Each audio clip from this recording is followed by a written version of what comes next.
Hi, I'm Keith McGuire. Mark's behind the camera, and we're going to be watercoloring some clouds today. We've found that doing clouds are the popular thing, or the video is well watched, and I thought maybe we should do a couple more. So I'm doing a beach scene and kind of a sand dune thing, and I'm going to go ahead and get started. Mark said I'm on a schedule. I got to get this chop. Yeah, I got to get this stuff done. You got 15 minutes. Yeah. And that's kind of what our format's going to be. Is we're going to do quicker videos with more specific subject matter. So, thank you. Yeah. In this video, Keith's going to show how he's going to paint the clouds for this painting. You can see he's already done a lot of the foreground and the land in general.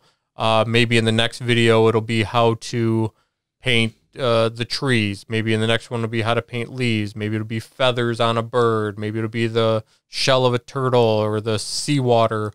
We're going to try and do these in little components for you to learn the aspects, and then you can put them together in your own painting, whatever the subject matter will be. And then later on, if these take off and you guys like these and then want to see him do an entire painting from start to finish, you know, maybe we'll entertain that again too. But I think this will be good. It'll help us with getting some search engine notifications, because, you know, when you guys search for things, you say, I want to know how to paint a rose. I want to know how to paint a beach. I want to know how to paint a cloud. Or, you know, it's not a, I want to paint a wooden barn scene in the middle of winter with dead trees. So Keith's specialty. Yeah, we'll get a little more specific with our content, and you guys still get a sampling of what it would look like as a complete picture too. So. Yeah. So yeah, he promised me that we could actually finish a few of the paintings, but yeah, but it'll be just components of a painting. That way I'm not rushing. And that's been happening in the past where I feel I'm not giving you the best work I can give you because I'm trying to get this done. So anyway, so I'm kind of excited about trying this. I know it ain't rocket science, but dang it, I was never good at rocket science. So obviously right now I'm kind of wetting the page, and basically I'm wetting the blue sky, and I'm going to leave the clouds white. So again, rocket science, right? Thank you. So if you see me looking over this way, Mark's moved now. So I got to look at something or somebody. I want to see the painting from a distance. Yeah, that's it. Can't believe you're in your car, though. All right. Phone this in. So I have pulled out onto my palette here a good chunk of ultramarine blue, mostly because I feel this is a slightly cooler day, and the water I put in kind of represents that also. So as you can see, I'm just pushing the color in to the areas that I've wet, and I'm going to kind of pull that color down to the clouds. And as you can see, I don't make it a nice even coat. I kind of like breaking it up a little bit, so it looks like it almost has those kind of soft scud clouds, you know, them kind of softer clouds that are floating around the bigger clouds, the Manly clouds. What? No, the cumulus clouds. There, I have a name for them. All right, so at the top, I obviously want it a little bit darker. Also, while we're at it, Mark, you're going to give me times, please. All right, you're about 4 minutes in. Okay. Because I'm just curious, you know, this is new. This is new for us a little bit. So if I'm like under 20 minutes, right, you'll be thrilled. Yes. Okay. Yeah, I mean, we're not holding you specifically to 15 minutes. Right. But yeah. if you're getting too long, I'm going to turn it. I don't even want to turn it into a part 2 if it's still the same subject. I'll just be grumpy and say mean things about you. Be like seeing these dagger stares. You promised me you'd hurry. It's not hurrying. This is more detail. So you can see I'm starting to pull this these clouds together. I'm assuming you're going to be able to kind of see where I'm at here. So I've got some nice little chunks of white cloud. Wait, is that a toilet paper or?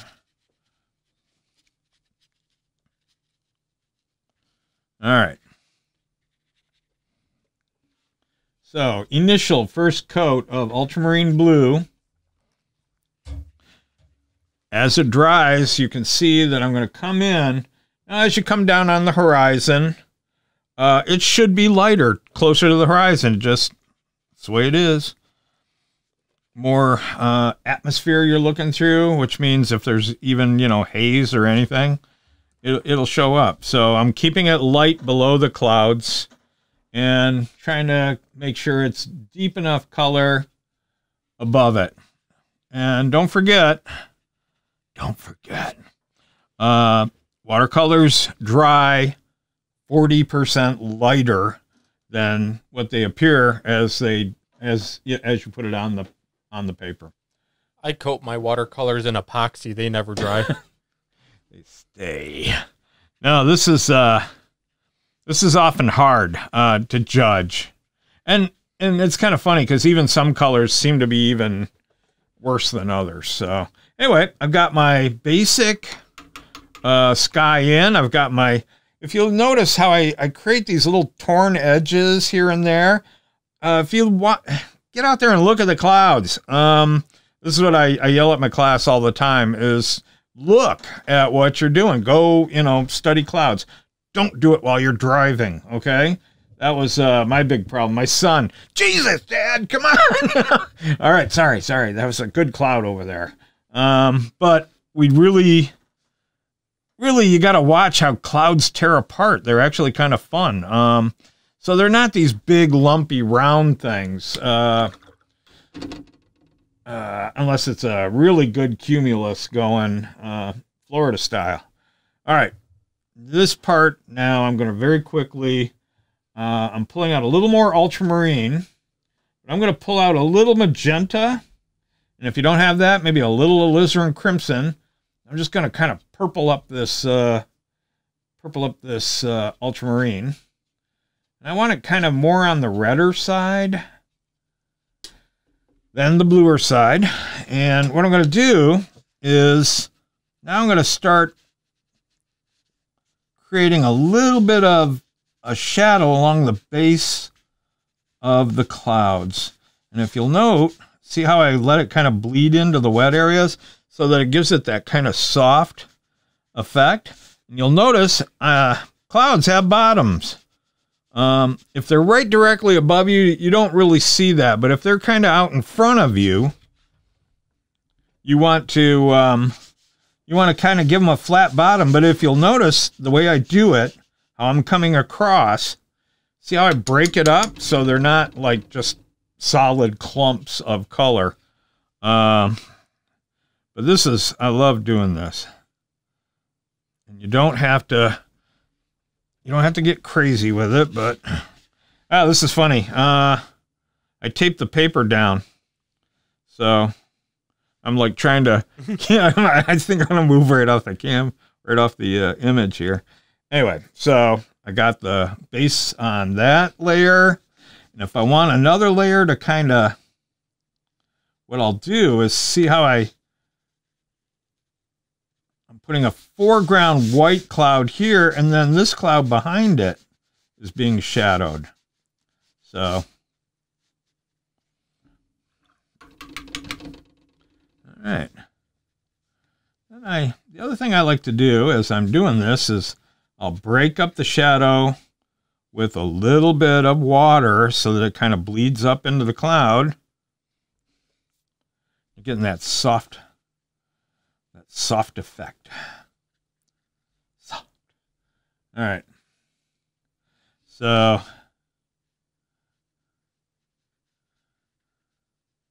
you threw some hot pink on there, they could look like cotton candy clouds. these are delicious. As I work, I am realizing I need a little more flavor. All right, so I also want to break it up a little bit. Now, I think if you run into trouble or if you don't quite like the texture, you can always go in with your Mr. Clean scratchy pad, and you could actually lift if you need to. Make sure it's clean, okay? You want to wet it. And, for example, I feel I want to maybe a little higher over here. I might be able to then just kind of take my pad and just kind of lift it a little bit. I'm just trying to give you a chance. If you don't quite like what's going on, you can fix it. So, but what you don't want to do is scrub real hard, okay? You're just kind of lightly lifting some of that color. There. That'll work. All right. So, I'm still coming in, and what I like to do is kind of break one cloud in front of another. So, all I'm doing is painting the top of one cloud, or the foreground cloud, and then just bleeding this color up so that the cloud behind it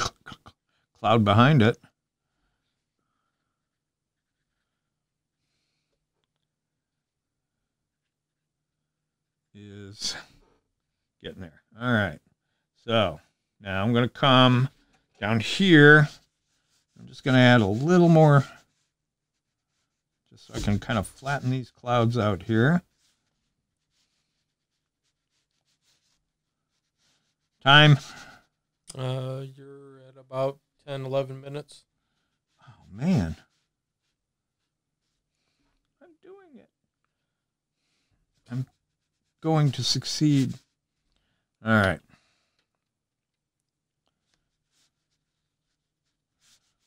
There.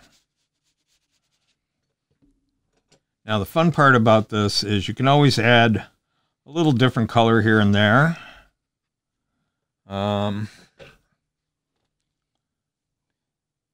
So sometimes I like to get maybe a little more of the magenta just by itself. Kind of push it in here and there just to give it maybe a little bit later in the day. If you use yellow, I think it would feel more like it's a sunrise situation. Exceptions to all rules. All right. Welcome to watercolors. Because with watercolors, there is an exception to all rules. You can break every rule if you want. So as you can see, I'm coming in, just pinking it up a little bit. And then I'm going to come in with a slightly grayer finish for the bottoms of the clouds. So I've got everything kind of set up and going. All right. So if you weren't aware, Keith's using a Lowell Cornell brush. He's got his arches. Is this the 140 pound? Yeah, it is. Cold press paper or rag cotton. It's not actually paper. And then he went back to his Schminke brand paints for this one because he started it with Schminke brand. Yeah. You know, don't always want to mix your paint brands. Well, you can, but I was very used to these colors. That's why I'm kind of doing that. I have a recommendation for another brand too, and some more colors, okay, which I will save because I'm not using them in this painting. So, yep. But yeah, I do have some other things going on that I have been playing with that are very interesting. You can. What my thing is I really wanted the ultramarine blue. That's why I had to come back to my comfortable set that I'm kind of used to. Look at these little things that bleed off. They're like little fun, funky cloud things. All right, so my last thing I'm going to do before we shut this down is I'm going to add just a wee bit of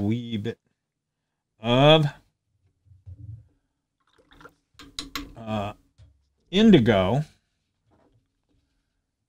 to my, wrong one, let's try again, to my ultramarine blue, because I'm just trying to gray this down a little bit. I might even add a little bit of orange, just a little, there. Okay, I just want in certain areas to, you want to kind of keep this in the moister areas. And I don't know if you notice as I'm going along here, a lot of this stuff is still wet. That gives the paint a chance to move a little as you're working. If it gets all dry, or it gets to the point where you're not really creating, or it's not moving too much anymore, you might think about just letting it dry completely, setting the colors, and then going in and just re-wetting after it dries. That's the beauty of this paper, is that you can put multiple layers of color down. But the setting of the color is you let it dry completely.